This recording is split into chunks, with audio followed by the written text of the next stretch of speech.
Have you had a chance to speak to particularly Herman? You know, when you drive a diesel car and a petrol car, when somebody tries to explain to you an electric car, because you're stuck in a diesel car, you think, all cars must be diesel. You can't see that there's a world that's coming. In Port Elizabeth, and then I attack him.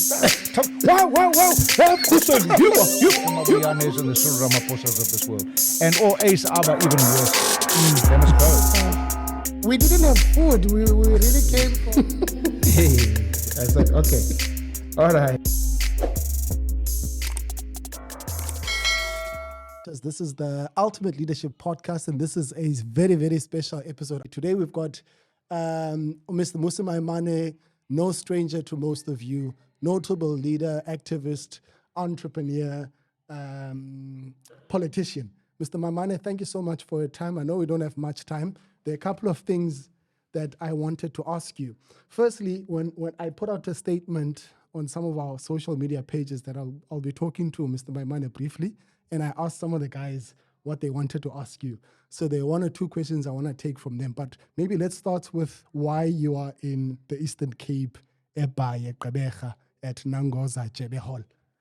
Firstly, thank you for having me. It's always a great privilege to do this, and it's good to see you. I'm a big fan of your work. I celebrate the work that you do around entrepreneurs and training people. I think that's part of the future of what this country desperately needs. So I truly appreciate that. But thank you so much for that. I'm here to launch our provincial structures, interim structures as we build towards 2024. But this is home for me. You know, Nelson Mandela Bay, Gqeberha, the Eastern Cape. My mother's from here. So is it? So every time I come here, I feel like I'm coming home. And it's great to be here. So I'm really looking forward to it. I love this province. I say it without fear of contradiction. This is one of my favorite provinces in the country, and one day I'll get to come and live here. So do you mean that? I'm being serious. My wife knows about this, so she's part of the plan. So what part of the Eastern Cape would you want to live in? Well, more Monty, so more East London. That's because we even have this house that I quite like there, but we don't own it. Someone owns it, but we quite like it. So I think we might expropriate without compensation. No. There are a couple of things I wanted to ask. One is going into 2024. Firstly, you sort of changed script. Most of us were following One South Africa movement, and then you came out and you said, this is taking too long, or maybe it's very, very difficult. Let's rather change, and you went with the BOSA. Why did you feel the need? In fact, let me ask you like this. Why did you abandon that vehicle that you created? Sure. I mean, One South Africa has always been an important part of the work that we do. We advocated for electoral reform, and that work must continue.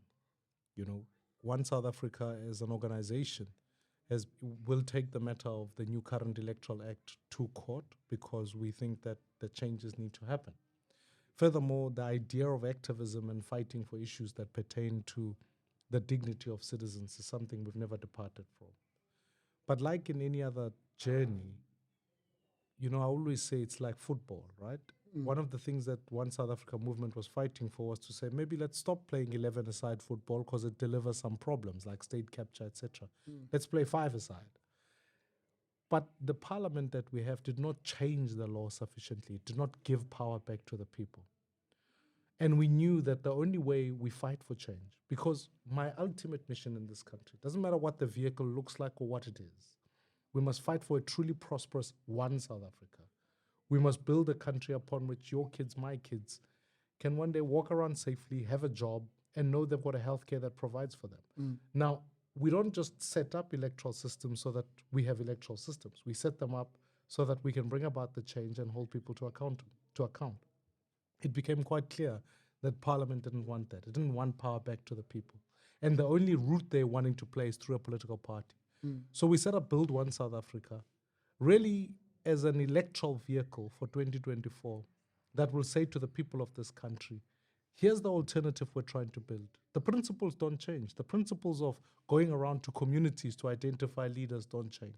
The principles of the value of Ubuntu as an act of dignity to say we want economic dignity for people doesn't change.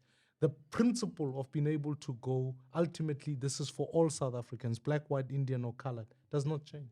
So we've stuck to principle. We're creating a political vehicle because the only way you can be on the ballot paper. And we're working with organizations all across the country to bring about that change. A lot of people across some of our social media pages were really adamant about asking you what some of your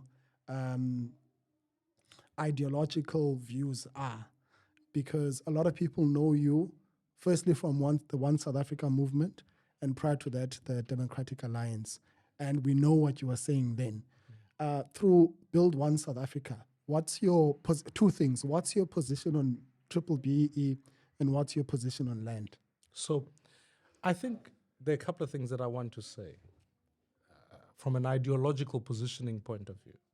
I am a radical centrist. Okay. And by that, I do not adopt what classically in politics would be extreme left or extreme right.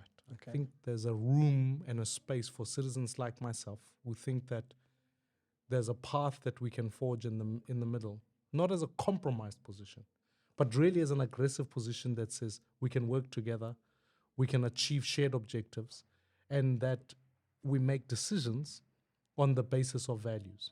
So the second thing is I genuinely value the idea of Ubuntu.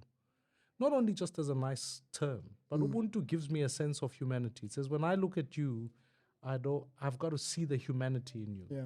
I've got to see the interconnectedness between us. And I've got to run an economy that sees that. Now, why that's important to understand those values is because when we then come to these issues, Yeah. why is BBBEE a necessary part of society? It's necessary because the metric that was used in this Sorry country, to interject. You're saying it's necessary. I want to tell you why redress Okay. is necessary. Redress is necessary because the metric that was used in this country for definition of humanity was race. Can't deny that apartheid said you were either superhuman because you were white or you were less human because you were black. Now that violates the principle of Ubuntu.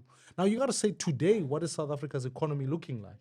You can still see the inequality before us. You can still see it defined on the basis of racial lines. Yeah. You can see there are many South Africas upon which one is black, one is white. Correct, So to achieve justice and equality and dignity for human beings, you have to have redress. Now, BBBEE was a policy that expressed redress. Now, BBBEE hasn't achieved that because of the way it was practiced. It didn't achieve that because it focused on a few individuals. So now I want to introduce a new equity platform that achieves redress. Now, what are some of the measures? I want to say on aspects like education, if a child, particularly a black child who cannot gain access to higher education, we should pay for that. It's a justice issue. Apartheid gave black people Bantu education. It would be immoral for any government who deems themselves seriously not to address So you're that for issue. free higher education? Because I believe that you cannot let money stop you from being able to progress in life. Okay. But it's not only just that, it's a justice issue. I am for the principle that says that if two entrepreneurs are trying to start their business, we should have a venture capital that helps those businesses. And the majority of them will be black businesses. Now, let me come to the question of land that you touch on. Because now I've laid out the ground why dignity, justice are vital issues. We must start off by saying the reason we've got Section 25 in the Constitution is because we wanted to amend to attend to the dignity of black South Africans who weren't able to own land in their own rights. Yeah. So we must adjudicate to give land to people. And it starts with the function of title, and it moves to the function of going, you cannot urbanize cities on the back of just letting people have an urban sprawl of shacks just booming everywhere. Let's have a proper city planning that gives appropriate title. When it comes to agricultural land, I'm going to lean in on this issue and say this, that if you're a farmer who wants to give land to particularly the people that you work with, so you create a shared partnership of 50-50, we want that land to be productive because it's no use just giving land and ended not being productive. That's what happened in the last 25 years. What we've got to do is say, let's put land, make sure if you've got a partnership of that nature, we will be able to give you equity or capital so that you can develop that land at lesser of a rate than if it was just exclusively white owned. And if it is 100% black owned, you will even be able to gain access to loans at a 0 interest rate. And the reason we want to do that is because what have been the advantages that have been accrued by owning land in the last 25 years? The advantage has been able to use that as equity against in the banking market and being able to glean capital. Yes. We've got to achieve the same, particularly for black South Africans. Yeah. So when I lean into those issues, I lean into them because I'm driven by the value of Ubuntu and justice. And so land is part of that. I hear you, but I don't hear you at the same time because I don't know. Are you for land redistribution without any compensation, or are you not for? I don't support the principle of without compensation. I'll tell you why. Because all land in this country has a value to it. If we look at it economically, all of it does. Yes. When you suddenly say there must be expropriation without compensation, you lead yourself in a space where you devalue that land, which undermines the actual beneficiary of it. Okay? So here's what I'm suggesting. Let's take the simple story that all of us know. Land is taken away from your family. Yeah. Or your family's got graves in a particular piece of land. You want it back. You go to a court to say, but we were here, this is our land, we were moved. Yeah. Which is what happened to my grandmother, by the way. The court assesses that situation and concludes that the just and equitable compensation will be, in this instance, no. So what we've done in that instance is we've been able to take that land and hand it back to you as a beneficiary. But we've also already then determined that it's a legal transaction with 0 value as a compensation, and you can build on from there. Because if you don't have that legal process, you open yourself up to a space where suddenly you can then end up with land that has been moved around without appropriate title. You end up with scenarios that are taking place in Zimbabwe where there are land grabs which don't achieve what you want, and ultimately you cede ownership of that land to the state, which as we sit here today, there's a lot of land that is lying fallow that is state-owned. I want for you as an individual to be able to own land, get your grandmother's land back, and if the judge adjudicates that it can be 0 compensation, it can be that. But in other instances, it may not be the case. In other instances, you might find there's been significant additional investment into that. I'll use another example. Newland Stadium, I think in Cape Town, has got a land claim on it. Now, there's an asset that sits there. Yeah. Let the judicial process be able to determine the value of that. And even if it's discounted, let at least us understand that we live in a legal framework that attributes value to particular land so that it can grow. Because in future, you might wake up and say, my grandmother bequeathed this land to us, but I want to sell it because I don't want to live where my grandmother lived. Yeah. I actually want to live somewhere else, and I want to use that money for my kids, or whatever the case, whatever you want. In that instance, you will also demand compensation. And if we haven't established the legal principle up front, then on what basis do we then set up that compensation? Many of your colleagues, your former colleagues, my final question, your former colleagues, I sat down with Ethel Trollop and I was asking him what he thinks about what you're doing and what you're trying to, the change that you're trying to make in the country. I've also listened to Herman Mashaba, and there's a very viral video that went out where you are saying the more you explained to him what you were trying to do, the more confused they got. Have you had a chance to speak to particularly Herman? You know, when you drive a diesel car and a petrol car, when somebody tries to explain to you an electric car, because you're stuck in a diesel car, you think, all cars must be diesel. You can't see that there's a world that's coming. You think that's the case? My argument is simple. We can't run political parties that ultimately don't empower communities. That's not democracy. But some political parties empower communities. How so? But They arrive there, they deliver, they tell people. When I walk out of here today, the candidates who will stand in this community will come from this community, sponsored by this community. That's why we're working with AIM as an example. Yeah. because we want to empower what is local leadership. Yeah. If you look at the lists in 2019, you had lists of people who didn't even live in those communities, but they were presumably meant to represent those communities. When Judge Madlanga issued his judgment on the electoral reform bill, he said, power to the people. Yeah. President Mbeki said, how do we give vision to that? Giving vision to that is introducing a vehicle that will achieve exactly that. And so we have set up in the constitution of Build One South Africa an ability for communities to nominate, an ability for communities to remove. And one day, if we get all things right, we'll get a president who's directly elected by the people, so that when they represent us in parliament, we know they represent us. Would you work with former Chief Justice Mogoeng? Have you guys ever spoken about doing something together? I have respect for the Chief Justice, as I do for many citizens. I have engaged him, but I think I really want to give him the freedom and the space to make the decisions he wants to make. Prayerfully and considerably, it's his own decision. But from where I sit, I think it must be understood that what we're trying to do is also not just be beholden to a few individuals who might enjoy public prominence. We also want to go out and find citizens that people didn't know about. People who, for example, let me give you in real examples. The deputy leader of Build One South Africa is Nobunto Hlazo Webster. She's a businesswoman in her own right. Politics wasn't her first place, and maybe it won't be. But she comes in as a business right. You've got Kusta Jack, who comes from the ANC, a totally different tradition from where we come from. You've got people who come from Luphumlo Biko, who comes from business. You've got Mudzuli Rakivane, who comes from... She's amazing, by the way. She's from the Constitutional Court. And there are many of those kinds of individuals. We're going to get business people to come in on board. We've got a Kathy Berman, who's a phenomenal businesswoman who has run a number of entities. She's coming on board. So the point I'm trying to make is Parliament suffers because it's stale. It's got the same people. Now, if I wanted another political party, I must go to Parliament and say, who of you are disgruntled with your parties? Come. Let's start one where we are not disgruntled. And then off you go.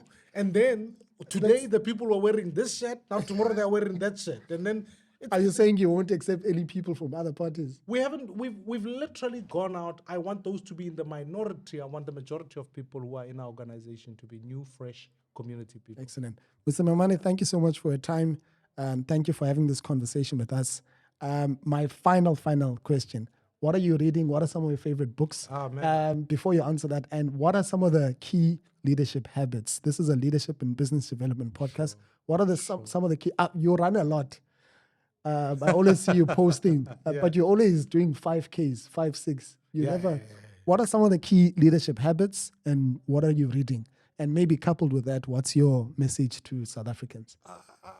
I read a lot. So at any given point, I read multiple books. I was just talking to colleagues now. I just finished the works of Thomas Sankara, just understanding where that is. I'm reading a book on economic dignity, and that's why dignity has become quite a big value for me.